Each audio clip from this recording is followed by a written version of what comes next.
सुमन जी सेठी। भैया जी जय जिनेन्द्र। जी भैया जी कल आपने जो नियम बताया था उसमें एक मदिरा का बताया था और मधु का भी बताया था।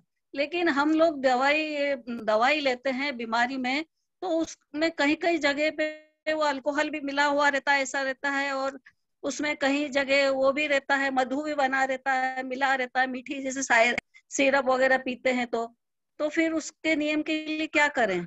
उसके नियम के लिए हम ऐसा करें, अगर पूर्ण रूप से त्याग कर दें तो बहुत अच्छा, और नहीं कर सकते हैं तो हम ऐसा करें कि उसमें दवाई की छूट लिख लें कि दवाई आदि के अवसर पर हम उसका छूट रखते हैं। और उसमें भी एक काम और करें, अगर हम को थोड़ी सी कोशिश करें तो हम डॉक्टर को, यदि जब वो दवाई या कुछ भी मेडिसिन लिखते हैं या मेडिकल पे भी जाते हैं, तो हम उनको अगर ये कहें कि भैया इसका कोई अल्टरनेशन हो तो आप हमें बता दें जिसमें ये चीज ना हो, तो वो अगर अल्टरनेशन देते हैं तो बहुत अच्छा है, और नहीं है तो फिर अगर दवाई की छूट लेकर के आप संकल्प लेते हैं तो आपत्ति नहीं। ठीक है। जय जिनेन्द्र भैया जी। जी जैसे आपने बोला कि बिस्लरी का पूरा त्याग कर देना चाहिए, लेकिन भैया जी जैसे बाहर जाते हैं, फॉरेन जाते हैं, वहां तो नलों का पानी पीने लायक नहीं होता है, तो इसका मतलब हो गया कि बाहर जाने का भी त्याग कर दें फिर ना, नहीं नहीं। कहीं जाए नहीं तो फिर मतलब वहां नहीं मिलता पानी, नल के पानी को नहीं पी सकते आप ना। जैसे बच्चे लोग रहते हैं, वहां जाना है तो बिस्लरी ही मंगानी पड़ती है, तो उसको छान के पी सकते हैं हम ना, और क्या गर्म करके पी लो। देखिए मैं और ये बिस्लरी को बच्चों के सामने अगर गर्म करेंगे तो पागल बोलेंगे, मम्मी बिस्लरी को क्या गर्म करते हैं क्या? देखिए उसमें मेरा निवेदन पहला तो ये रहेगा कि अगर हम घर से ही पानी उपयोग अगर लेकर के जा सकते हो। बाहर तो नहीं लेके जा सकते ना, फ्लाइट में कैसे लेके जाएंगे इतना पानी? ओके, तो फिर फ्लाइट में छानोगे भी कैसे? हाँ तो वही तो हम बोल रहे हैं आपको कि वहां तो बिस्लरी ही पीना पड़ता है फिर ना।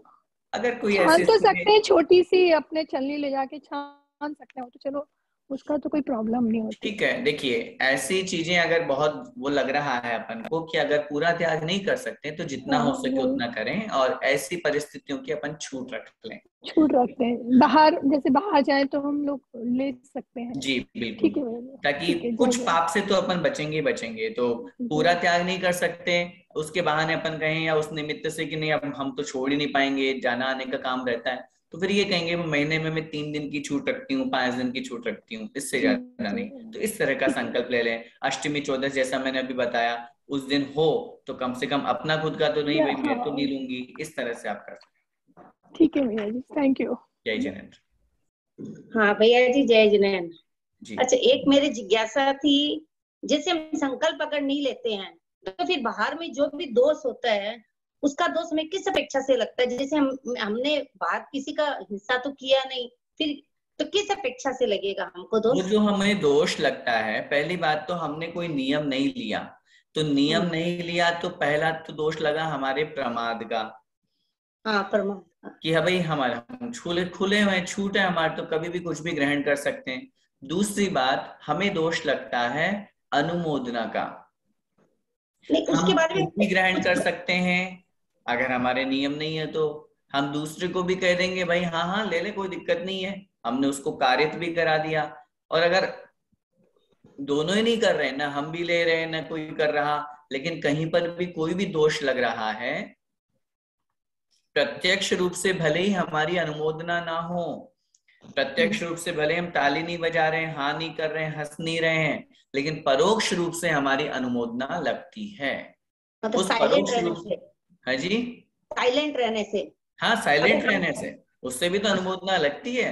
भाई आप चुप रहे, हाँ ठीक है मेरी तरफ से तो कुछ भी नहीं है भैया, मैं जानते ही नहीं हूँ, तो आप चुप रहे, मतलब आपको पता है इसमें पाप है, उसके बावजूद भी हमने उसका त्याग नहीं किया, तो परोक्ष रूप से अनुमोदना का दोष लगता है। अपन उन सब दोषों से बचें इसीलिए तो ये कर रहे हैं।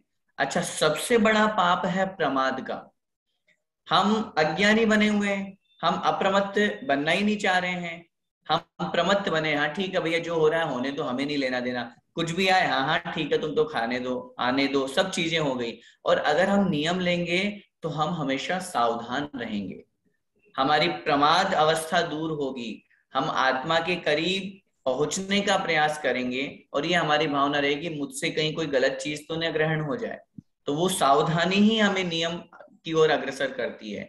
और सावधानी नहीं होगी तो नियम भी नहीं लेंगे, फिर कुछ भी करते रहो, आदमी फिर उस तरह से माना जाता है। तो वो तो दोष वाली बात में तो हो गया। तो अगर फिर पुण्य की जो क्रिया होती है, क्या उसमें हमारा भागीदार होते हैं हम? जो पुण्य पाप की भागीदार के लिए तो हमने कर लिया कि चलिए मैं इसका देखिए पाप के भागीदार में कहीं हो गए तो पुण्य में भी जहां थोड़ा बहुत अंश होता है तो थोड़ा बहुत तो लग जाता है, लेकिन सब कुछ हमारे भावों पे डिपेंड है। भाव प्रधान हमारा जैन धर्म है, द्रव्य के साथ में भाव भी जरूरी होते हैं। और भाव अगर पुण्य में आप कहें कि जहां जहां पुण्य हो रहा फिर तो तब का उसका भी हमें अनुमोदना का पुण्य लगना चाहिए। हम कितना उस तरफ भाव लगा रहे हैं ये भी तो डिपेंड है ना। पाप जल्दी लग जाता है, पुण्य नहीं लगता है जल्दी। हाँ, क्योंकि 24 घंटे में से अगर अपन विचार करें तो पाप कितना कर रहे हैं और पुण्य कितना कर रहे हैं।